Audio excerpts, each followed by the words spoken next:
fighting monsters. That's what we're going to talk about today, folks. This is a Fight Right podcast. I am Carla Hoke.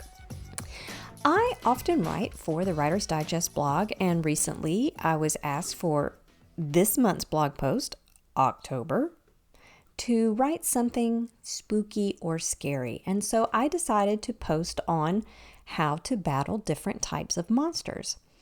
But because there are so many monsters out there, I kind of had to divide it in categories. And that's what we're going to do today. I'm going to divide different monsters in categories, and then we'll look at different strategies for each of those. But first, be sure to check out my blog, Fight Right, FIGHTWRITE.net, as well as my book, Fight Right, How to Write Believable Fight Scenes with Writer's Digest /Penguin Random House Books. Okay. Also, you can find me on Instagram at Carla, CARLA.C.Hoke or hashtag Fight Right. Every week, I tend to put up a little fight tidbit that helps you write fight scenes, and I also record a few things for IGTV, so give it a look. Okay, monsters. Here we go. More than any genre, I probably mentor writers of speculative fiction the most. Speculative fiction is the weird stuff, sci-fi, fantasy, horror, supernatural, superheroes, all that awesome stuff. So fighting monsters is a subject near and dear to my heart. In fact, I have probably helped characters kill more monsters than men. However, in this post, some of these may apply to human being type monsters. Bear that in mind. There are some monsters that come with a ready-made strategy. Okay, anyone writing zombies, vampires, speaking of zombies, we're going to have to come up with some hard and fast rules for zombies. Okay, you can't just say, hey, how do you battle zombies? Well, what kind of zombies are we talking about here? Are we talking about, the George Romero Night of the Living Dead zombies, which you basically just have to, hot step it and then you get away from them? They're not fast at all. Or are we talking about Train to Busan zombies? Korean zombies don't play, people. If you have not seen Train to Busan and you're a zombie fan, you better Netflix that. Actually, I think it's probably on Amazon Prime. Anyway, Korean zombies got some mad cardio, and they are super fast. And how you would battle Train to Busan zombies is very different than how you would handle George Romero type zombies, but I digress. I do that a lot. Okay, but people know zombies, regardless of whether they are, the laid-back casual zombies or the Usain Bolt type of zombie. If you take off their head, it's a done deal. Matter of fact, you kind of have to do that, or you have to burn them completely. There's vampires, werewolves. People have an idea of what it will take to win the day. But if the creature is peculiar to the work, it may seem more complicated to find a way to victory. So if it's a monster of your own creating and you're trying to figure out, okay, how can I battle this? Well, this podcast will help you with that. All right, thankfully, when it comes to combat, there are some basic principles that hold true regardless of character, setting, or genre of the work. Now, there are three in particular I personally keep front of mind. And because all three are principles taken from the book, The Art of War, easy for you to say, The Art of War, they are well time tested.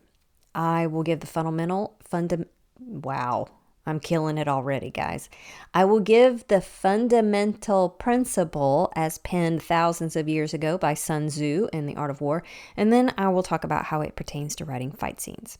Okay, here we go. We are going to talk about individual type scenarios, but first let me go over these three principles you can apply to any fight scene. Number one, according to The Art of War, to subdue the enemy without fighting is the acme of skill. Now, as that pertains to fight scenes, what I say is best the enemy and then beat them. In writing a fight scene, a physical clash for your characters, physical clash should be plan B. The first line of attack should be one of wits. win with strategy. And this is in the art of war too. Win with strategy and then fight. So think about how Perseus, or Perseus, however you pronounce it, killed Medusa. The warrior used Athena's polished shield to view the reflection of Medusa's face, while also avoiding her gaze. If you don't know the deal with Medusa, it's a sad story. Okay, I forget the god that Medusa was running from, but there was a god that wanted to have relations with her, and she was not down for it. And so she ran to the temple of Athena, if I'm not mistaken. Y'all are probably going to send me 100 emails telling me that I'm wrong, but I think I'm right. Again, clearly preparation is not something I worry about in these podcasts. She runs to the temple of Athena for help, and Athena is jealous of the situation, and God bless the woman, Medusa. Athena turns her into this horrible, horrible creature. Now, Medusa was one of the most beautiful women on the planet, and Athena took care of that. She turned her hair into snakes. And any man that Medusa makes eye contact with, they turn into stone. So Athena made sure she wasn't beautiful and that men couldn't look at her. That's some kind of bitterness right there. Okay, so Perseus, to kill Medusa, he used a shield so he could look at her through the reflection and avoiding eye contact. Then when the opportunity presented itself, he killed her with a sword. So he outwitted her before he fought her. He bested her before he beated her. Bested, beat. Yeah, all that. Poor Medusa. Okay, principle 2. The opportunity of defeating the enemy is provided by the enemy himself.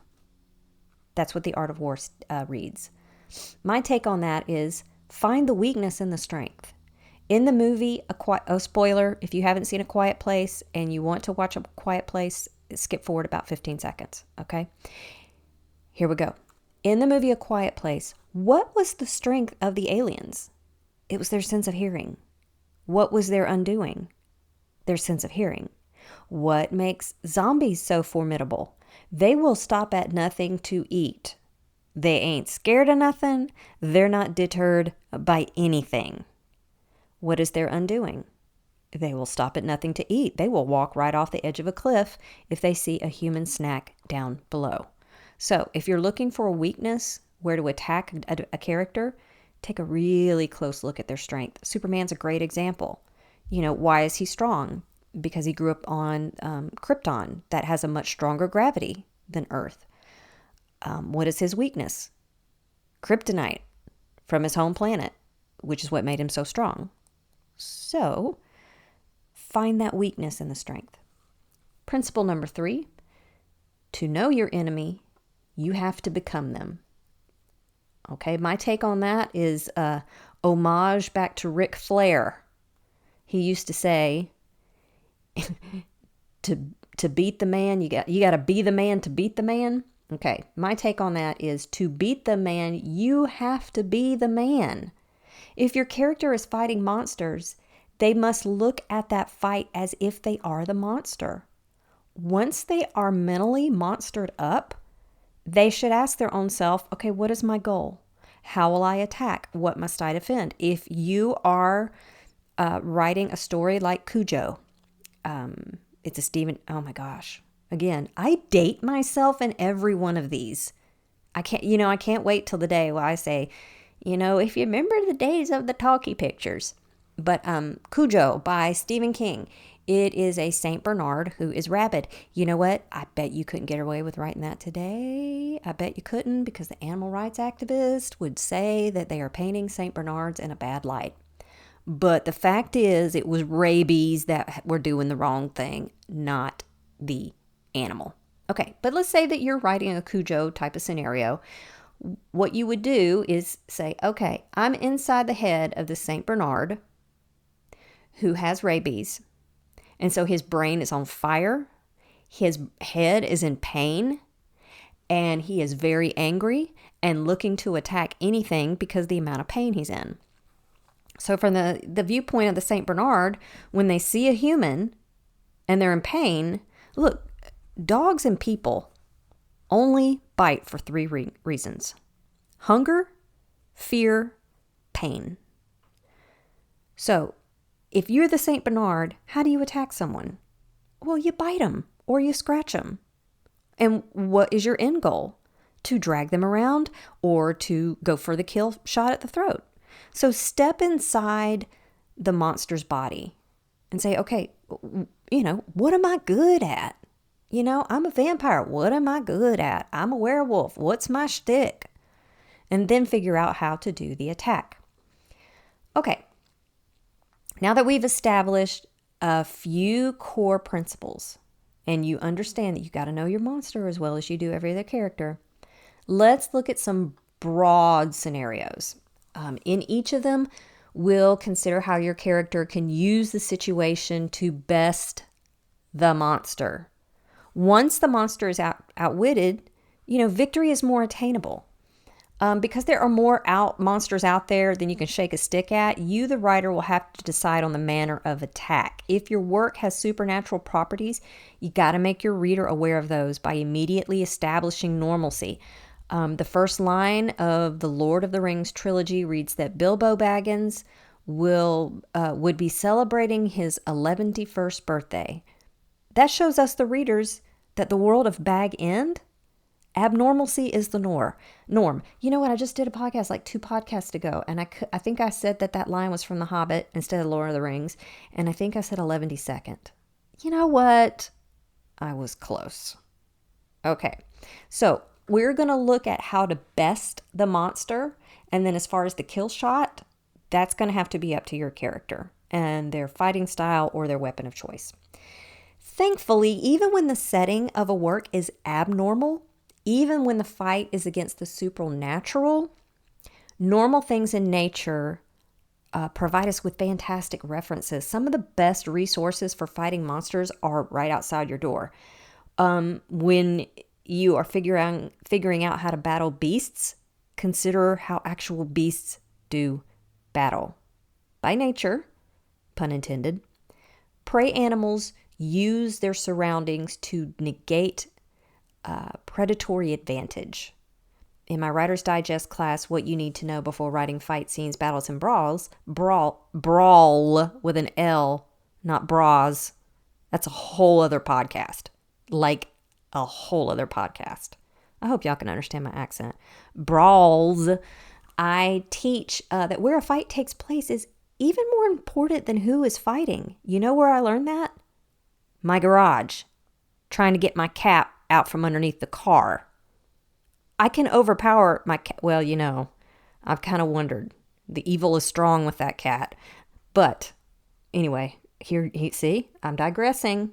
Y'all, I need a carrot hung out in front of me like donkeys do to keep them going forward. Anyway, I figured out really quick that no matter how much stronger I was than my cat, how much I was the superior creature, which, again, a cat would disagree with that, where it had positioned itself gave it all the advantage. So in that case, and in most cases, the site determines the fight more than the fighters in it. Okay, here are some scenarios. Fighting monsters that are ... large. Okay, when you're fighting a big monster, consider how small creatures on Earth escape large predators. What do mice do? They run into holes. Rabbits bound into thickets. Cats just sit under a car and look at you like you're a moron as you lay down in the garage and attempt to shimmy underneath your Toyota. And then when you get just close enough to touch their little paw, what do? They back up an inch. That's all. Animals instinctively know where they fit, and predators don't. Humans can use the same strategy to best large monsters. Have we learned nothing from Jurassic Park? If a velociraptor is after you, just climb in the air ducts. That's all you got to do. On the note of large monsters, okay, if it is simply an oversized version of a common animal, it will still function like its smaller counterpart. For example, a 50-foot scorpion will not be able to move its tail side to side any more than a 5-inch scorpion. Why not? Because the metasoma of that's what you call that tail thing. The metasoma of a scorpion is not constructed for horizontal movement. It's not constructed to go side to side. It's only constructed to go out and back. So, if you have a 50-foot scorpion, don't let it be able to do anything that a 5-inch scorpion can't. All right, I was asked one time in a podcast, I think they were doing kind of rapid fire questions, and it was how to beat this in a fight scene, how to beat that. And one was a giant werewolf, which I think werewolves as a whole are supposed to be kind of bigger than people. But let's say that this is a giant werewolf. Boom, how do you get away from it? I said, you climb in the air duct. Because the werewolf can't reach you. Or guess what? Lock yourself in a cell. Werewolf can't reach you. So, advantage little person. Okay, let's say that you're up against small monsters. Small monsters are formidable. Do you know what the deadliest creature on earth is? The mosquito. To thwart tiny terrors, you got to seal or conceal. Your character has to seal up any point of entry or conceal themselves from detection, or both. I go for both. Again, you got to look at animals. How do they avoid insect bites? Okay, they have dense fur, or they may coat themselves with mud, or they just go underwater. To hide themselves, they can use natural repellents. There is a monkey. I think it's a monkey and not an ape. You know the difference? Monkeys have tails. Apes don't.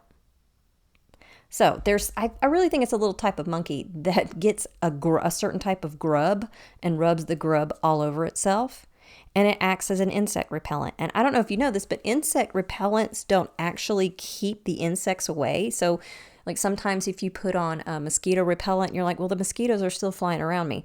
Yeah, they're going to fly around you. The thing is, the repellent makes it to where they can't really see you.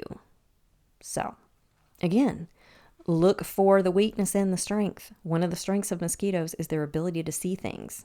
Did you know that a mosquito picks you out from like 30 yards away? It picks out you out of all the people at the barbecue. If a mosquito bites you, it's because it had sat back and decided you were the tastiest at the barbecue.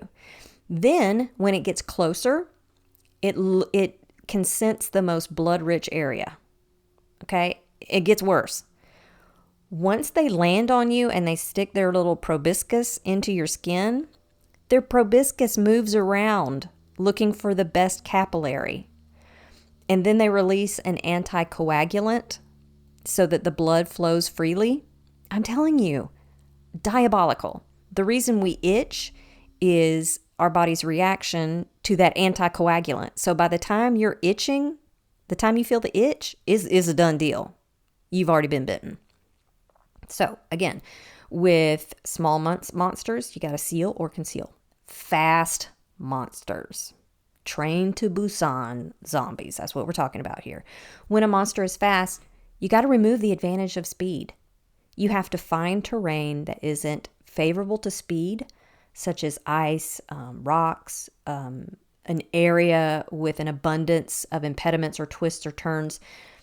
The cheetah is the fastest land animal. Where does it live? Wide open plains. Not the jungles, the mountains, or like crowded furniture stores. Why? Because it needs that area to pick up speed. In Train to Busan, they took away the advantage of their speed by shutting a door. Simple as that. Sounds simple, but y'all, that movie is good. And I think there's a Train to Busan 2 coming out. I need a shirt that says, I love me some Korean zombies. Just saying. Okay, flying monsters. In order to take flight, a winged animal has to be able to spread its wings. Again, go out and look at raptors, birds of prey. Although any bird can fly through a tight spot, they can't take flight in a tight spot. And once they're in flight, they may be able to soar through that little spot, but they can't land in it very well. The few exceptions of that are like chimney swifts. And they are really, really tiny, and they are kind of able to stop and catch onto the wall of the narrow space. I think bats are able to do that too. But for the most part, larger birds, they can't just land in a narrow place. Also, winged animals are not generally fleet of foot. Have you ever seen an owl run? Oh my gosh. You want to talk about a happy place? Just find a video of an owl running. Cutest thing. So, you got to, if you're being chased by your character's being chased by a flying monster, you got to avoid open spaces and you got to bring that beast down to the ground. Okay. Soapbox alert here. I gotta come up with like a sound effect or something for my soapbox alert. If you have heard me teach on the teach and anybody asks a question about a dragon, I got a soapbox about dragons. If you're hearing like a little buzzing sound in the background, the cicadas are out. And I've got some outside my office window. And I kid you not, cicadas, that sound is one of my favorite sounds ever. Loud. Those little suckers are deafening. Okay. Dragons and my soapbox with dragons. I have been asked, I kid you not, at least a dozen times, probably closer to 24 times, for weapons recommendations for characters on the backs of dragons. Folks, if you're on a dragon, advantage you. Asking what type of weapon a character should have when they're riding the back of the dragon is kind of like asking what sword you should carry when you're driving a tank. Guys, the vehicle is the weapon. Dragons are not big horses. Okay, that's another thing. How are you just going to put okay. Oh my gosh, what was the movie that had the blue people in it? Oh my gosh, it's been forever ago. I can't believe I can't think of it. Okay, I'm sorry. Y'all are going to hear me tapping on the internet real quick. I got to find the name of that movie that has the blue people in it. Sorry, movie with blue people. What is Avatar? Boom. I tell you what. Don't you love the internet? The internet is amazing. In Avatar, they rode those winged creatures and they were upside down and all around and everything. Okay, that's in that special place. That's not in the real world, dragons, okay? If you have an epic fantasy, that it's set in medieval time. Epic fantasies are generally set kind of in a medieval background.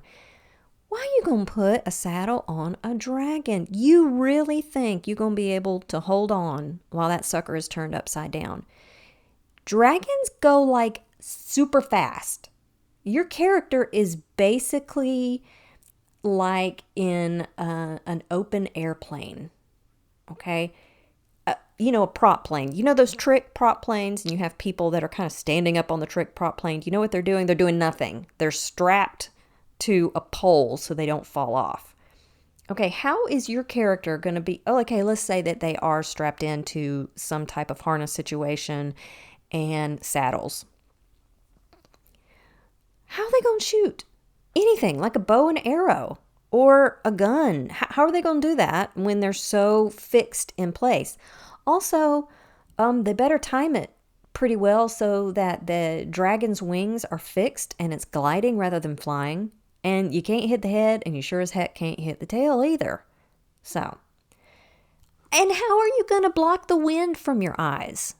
Okay, let's say that your people have goggles. You can get around that. But do I think you can... Okay, so let's say that you do find a saddle that you're able to sit in and stay in, and you have goggles, and your, reins long enough for the dragon.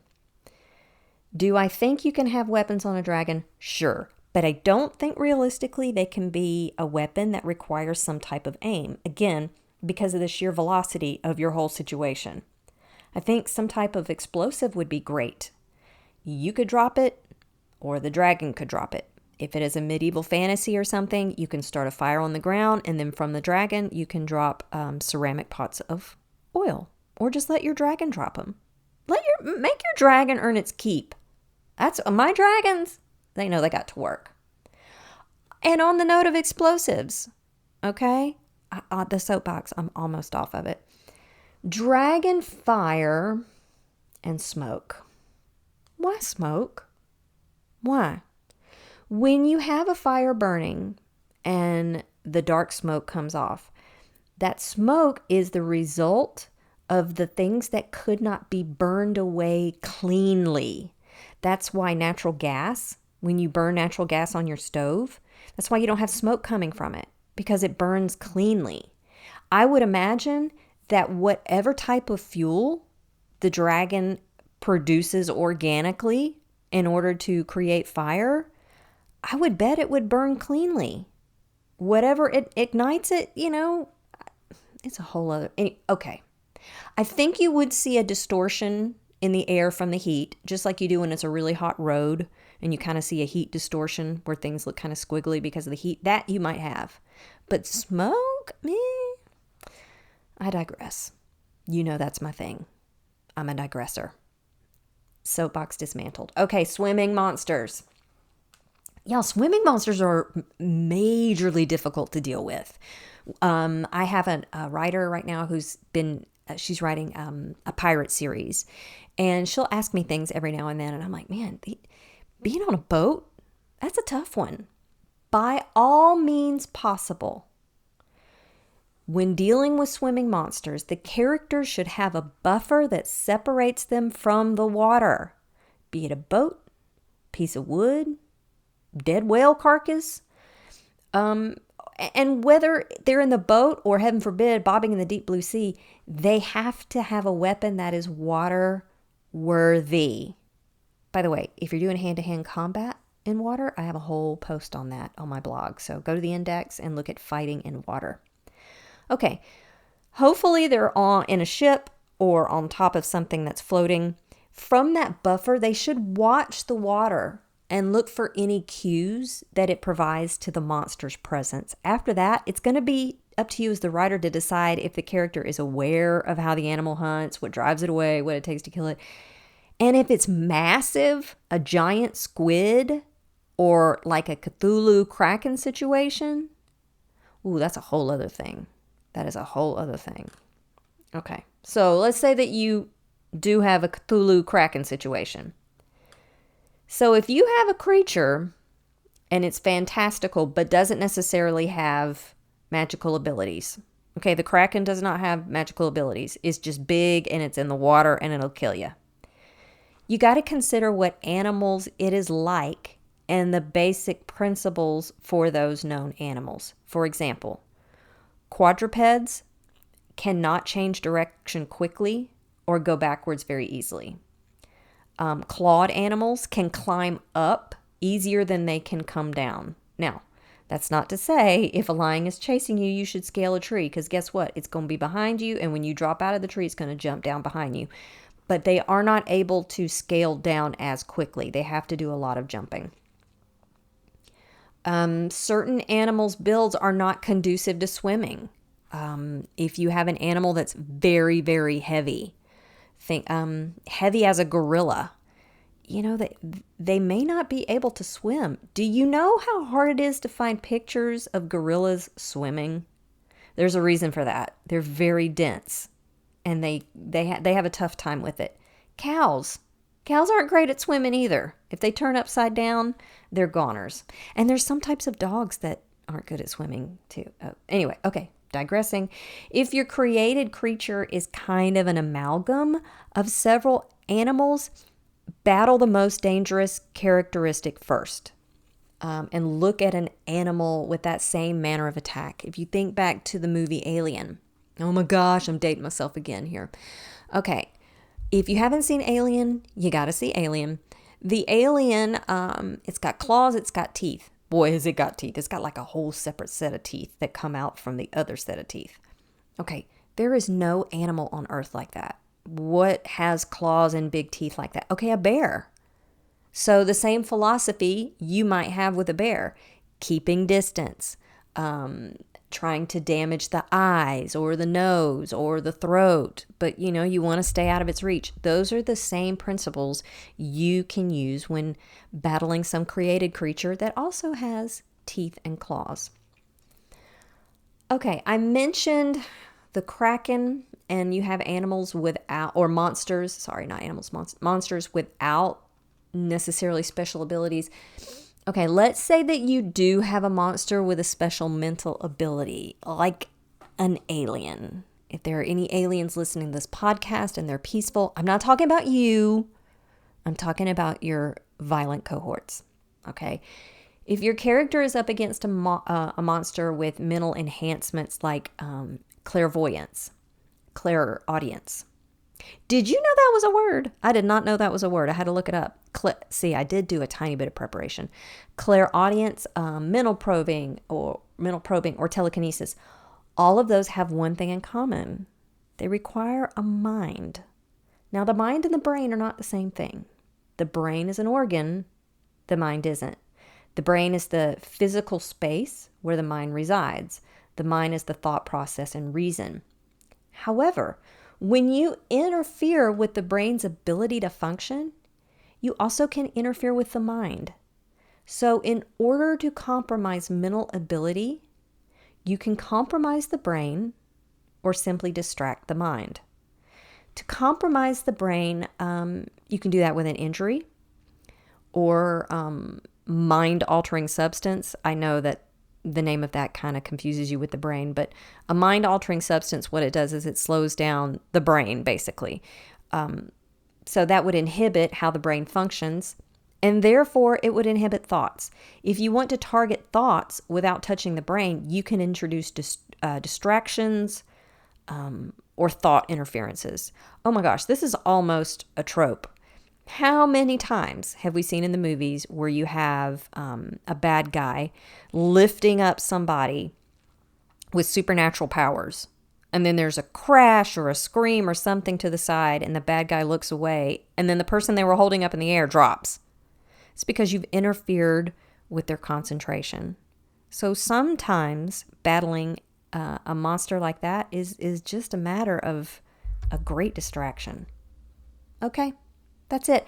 I hope this gets the wheels of your monster brains turning. If you need any extra insight, check out my book. I have an entire chapter on battling robots, aliens, and beasties. As a matter of fact, before I signed my contract with Writer's Digest, they asked me if I could include a chapter on writing aliens. I think they just wanted aliens. And I laughed. I'm like, do you know who you're talking to? My first crush literally was Captain Kirk. William Shatner, I love you. Still. Also, I had Star Trek pajamas. I mean, which pair of Star Trek pajamas do you want me to wear while I write this geek chapter? I'm a geek. Anyway, give my book a look. Fight Right, How to Write Believable Fight Scenes. Check out my blog, fightright.net. And until the next round on the Fight Right podcast, get blood on your pages.